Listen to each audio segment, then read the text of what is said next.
I watched him step into that black SUV. No one's seen him since.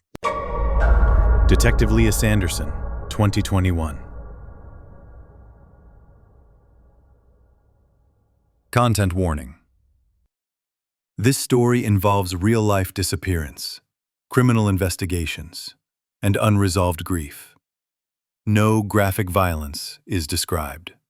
On a cloudless morning in late September 2021, a nervous man named Randy Torres paced alongside the cracked sidewalk on Maplewood Avenue in Lansing, Michigan, his breath visible in the early chill, despite the sun's reluctant climb above the tree line.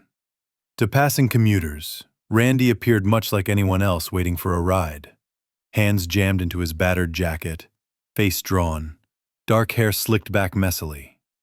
But under the surface, he was a man running out of luck, haunted by the rapidly advancing tick of the clock. Randy was not just anyone. He was a confidential informant for the Lansing Police Department, scheduled to testify that afternoon against a network of dealers, a web that, by some accounts, linked even the city's most untouchable power brokers. He was the case's last and most critical living linchpin.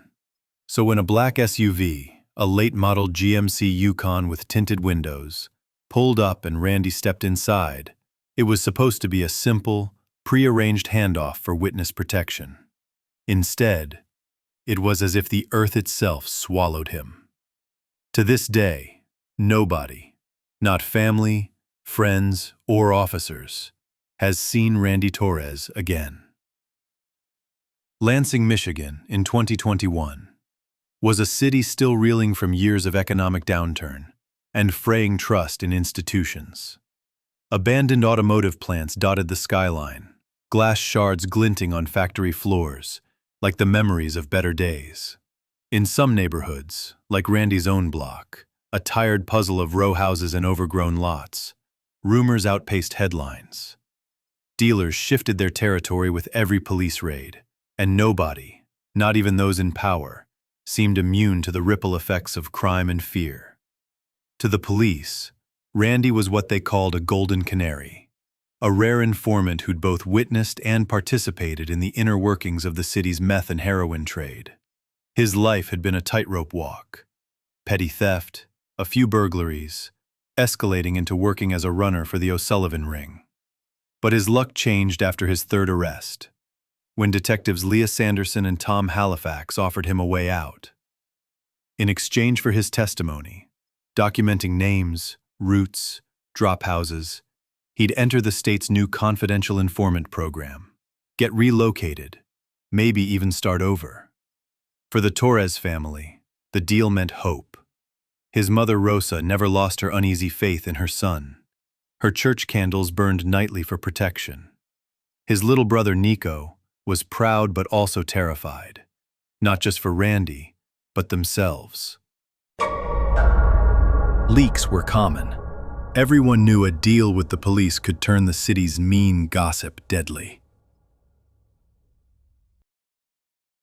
September 23, 2021. The courthouse was awash in tension. The DA's office spent the morning prepping Randy's statement. His testimony would expose not just neighborhood faces, but at least one city official. Detectives Sanderson and Halifax, both with years of experience in major narcotics, were acutely alert. Security was tight. Even regular court clerks underwent metal detection. Later that day, Sanderson met Randy at the safe house on E. Foster Avenue, a nondescript rental sided with peeling white paint. She found him pacing, chain-smoking, skin pale and restless. "I got a bad feeling, Detective. I saw a Yukon driving slow by here last night." "We're changing the plan," Sanderson reassured. "No one knows you'll be moved until the morning. Sit tight." It was a promise, but promises in Lansing that week felt brittle as glass. Witness accounts, later catalogued in court records and police reports, describe how, at 8:47 a.m. on September 24th, Randy emerged from his mother's house for the last time. He wore jeans, a gray hoodie, and a battered red Tiger's cap.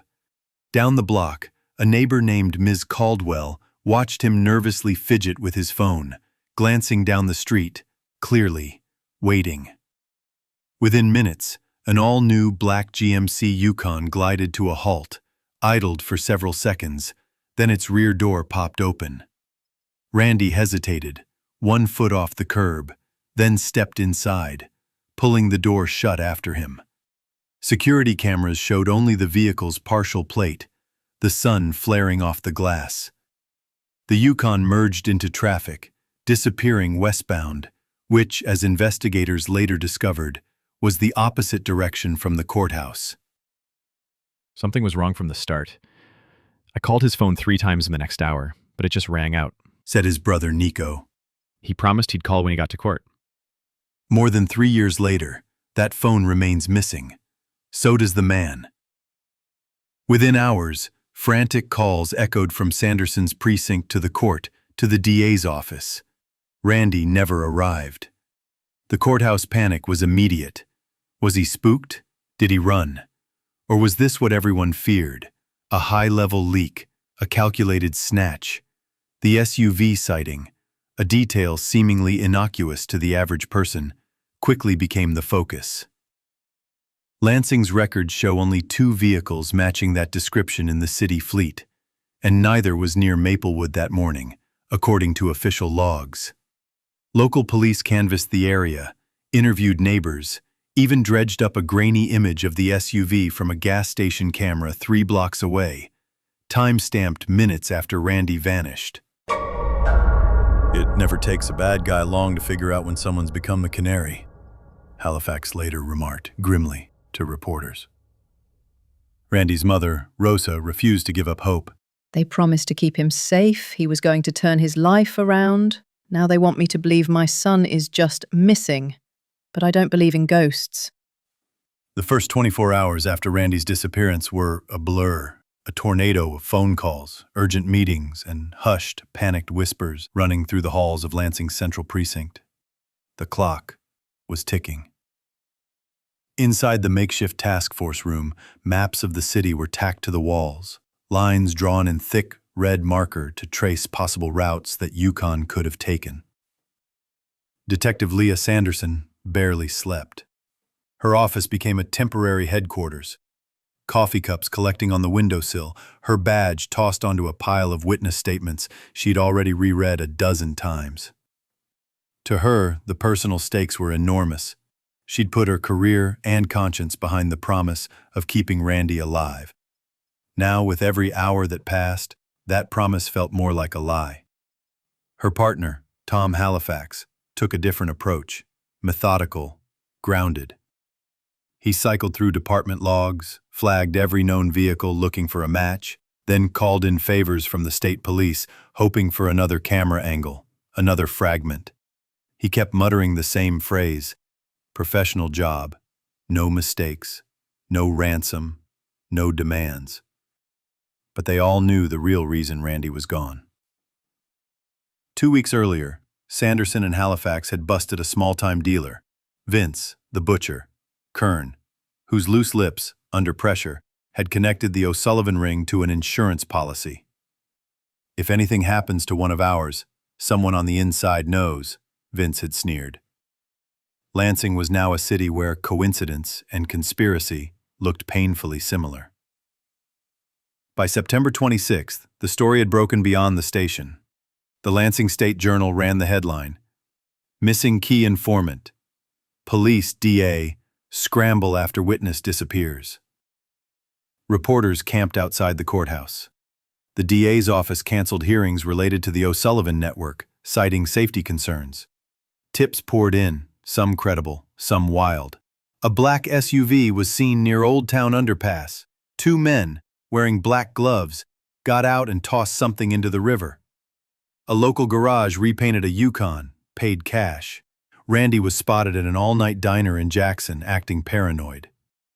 Tom Halifax followed each one, running down addresses, sifting through security footage, dealing with reluctant witnesses. Most led nowhere. The SUV that appeared near Old Town held only a discarded gym bag. Inside were fast food wrappers, and an old pair of running shoes, size 13, far too large for Randy. Lead after lead fizzled. The Torres family grew desperate. Rosa called the precinct daily, her tone shifting from hopeful to desperate to angry. Brother Nico started his own campaign, urging friends to share Randy's photo online and push the story viral. Twitter, TikTok, even a makeshift Facebook group called Where's Randy? Yet, the more attention the disappearance drew, the more complicated things became for police. Anonymous calls accused the department of losing Randy, or worse, delivering him to his enemies. A week out, Sanderson was reviewing traffic cam snapshots when her phone buzzed. The state police had fished out a phone matching Randy's from a storm drain near the river.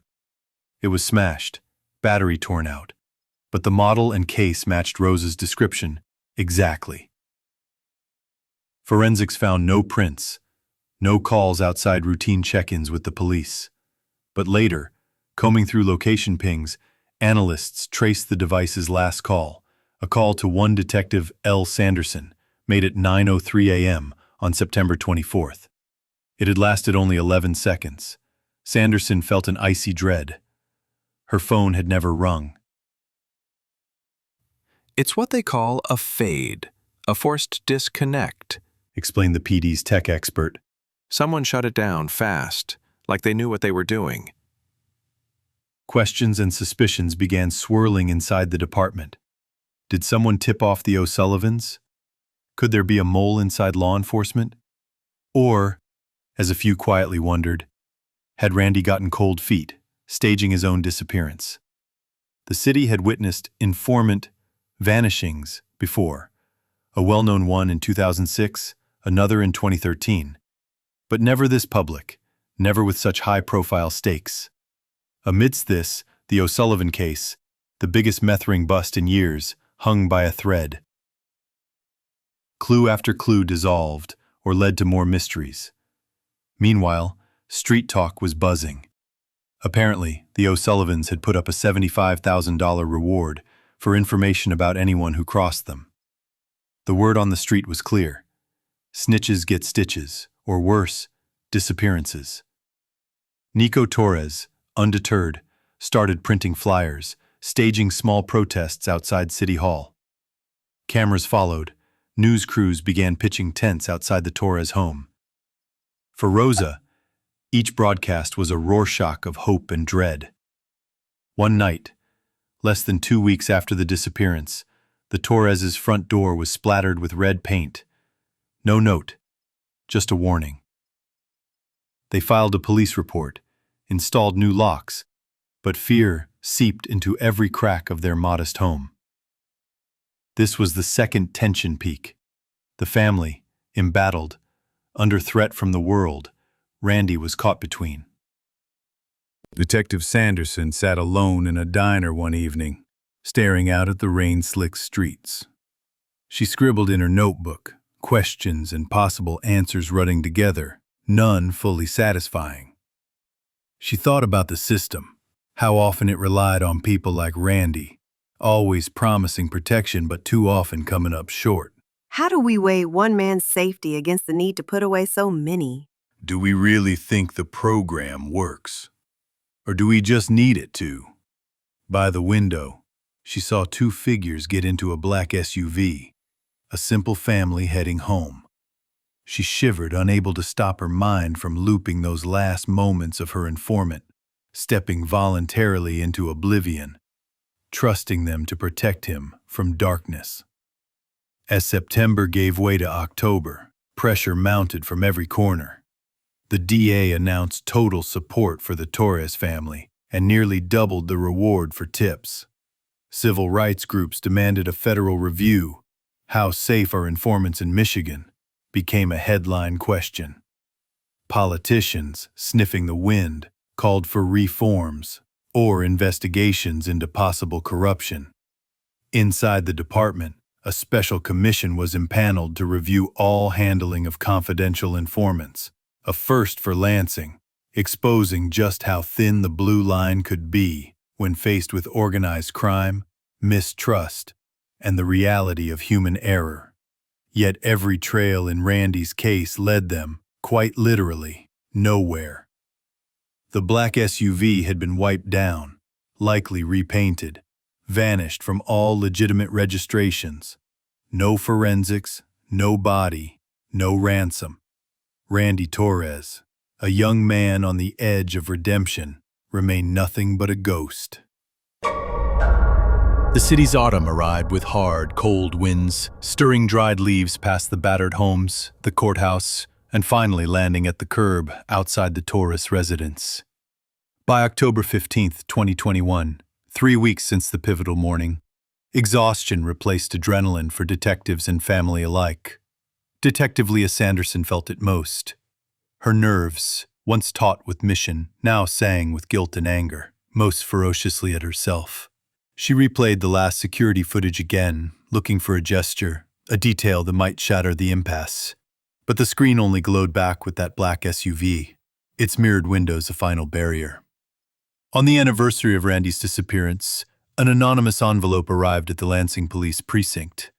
A single printed photograph, the black Yukon parked in front of what looked like a rundown motel on the city's edge, with a date stamp, 24 September, 09:17 a.m. On the back, a message in block capitals. You're looking in the wrong place. No fingerprints, no giveaway fibers, just blurred pixels and more questions. A check of that location revealed nothing. No sign of Randy, of the vehicle, or its driver. Motel staff swore no one matching the description checked in. By mid-October, an unexpected break. A police informant in nearby Grand Rapids tipped Sanderson about a chop shop with recent, high-end SUV activity. A covert squad raided the location, uncovering a Yukon recently painted gunmetal gray. VIN analysis, however, revealed this wasn't the vehicle they were after. The mileage was off by 70,000 miles, upholstery a different color. Another dead end. Or was it? A closer search of the shop unearthed a locked safe. Inside, amidst some dealer cash and burner phones, authorities found a battered red tiger's cap, identical to the one Randy was last seen wearing, tagged with just a trace of dried mud. The cap was sent for forensic analysis but yielded no fresh DNA. No blood, no skin, no hair. Even this evidence refused to say more. It was, as Sanderson muttered in frustration, a ghost's calling card. Early November, relentless inquiries finally paid off, just not how anyone hoped. A whistleblower inside the DA's office, using encrypted email, claimed a senior clerk had been quietly paid off by intermediaries alleged to be part of the O'Sullivan operation. The whistleblower suggested that the day before the testimony, metadata logs showed unapproved access to the file listing Randy's safe house address, transport logs, and movement schedule. A subsequent internal probe revealed the breach. The DA's office fired the clerk, an arrest looming. Publicly, officials called it an isolated act of corruption. But inside the department, the implications set off a reckoning. Someone inside had likely delivered everything the enemy needed. From there, speculation bloomed. Had the leak doomed Randy from the moment the deal was signed? Had someone on the inside, desperate or greedy, or just scared, paved the way for that black SUV? The whole city watched the press conference, where Detective Sanderson, her face strained but resolute, read a statement. This department promised safety to a vulnerable witness. We failed. Procedural breakdowns and a breach of trust have turned a man's act of courage into a tragedy. We urge anyone with information to come forward. Despite additional searches, drains dredged, city security footage triple-checked, phone and financial records pulled, there was nothing. No Randy. No credible sightings. The final police report concluded, presumed deceased under suspicious circumstances. But in official records, the box was ticked, undetermined, open. For the Torres family, a memorial was held that November. They lit candles on Maplewood Avenue. Randy's little brother Nico reading a poem. He left in hope. Please help bring him home. News cameras lingered. The case became symbol and scar, invoked by both reformers and cynics as a lesson in how thin the promise of protection can be. Months turned to years, and the disappearance of Randy Torres became more than just a cold file. It sparked conversations across Michigan about the fragile ethics of the informant system itself. Reforms were debated in state legislature. Politicians aimed to increase accountability and witness protection, tighten oversight over who accesses confidential files, and develop new support networks for families left in limbo. The O'Sullivan investigation unraveled further. With Randy gone, most charges collapsed. Those arrested on lower-level offenses were quickly released. Higher-ups in the criminal ring returned to business, emboldened, their chilling message to would-be witnesses echoing across Lansing and far beyond. Cooperation could be a death sentence.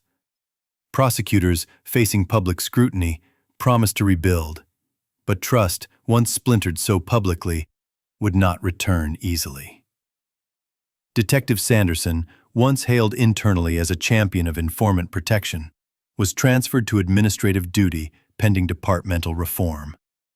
She gave few interviews, but at Randy's anniversary vigil a year after his disappearance, she told a reporter, We ask the impossible of people, risking everything so we can put away monsters. When we fail them, their ghosts never let us forget. Nico Torres grew up without his big brother, channeling his pain into activism. By 2023, he had become a local advocate for criminal justice reform, demanding transparency and aid for informant families. We need to protect the living, he declared at the State House, and honor the lost, not with promises, but with action. Don't forget to subscribe to Real Mystery Reports for more strange, dark, and profoundly human stories. New true mysteries every day.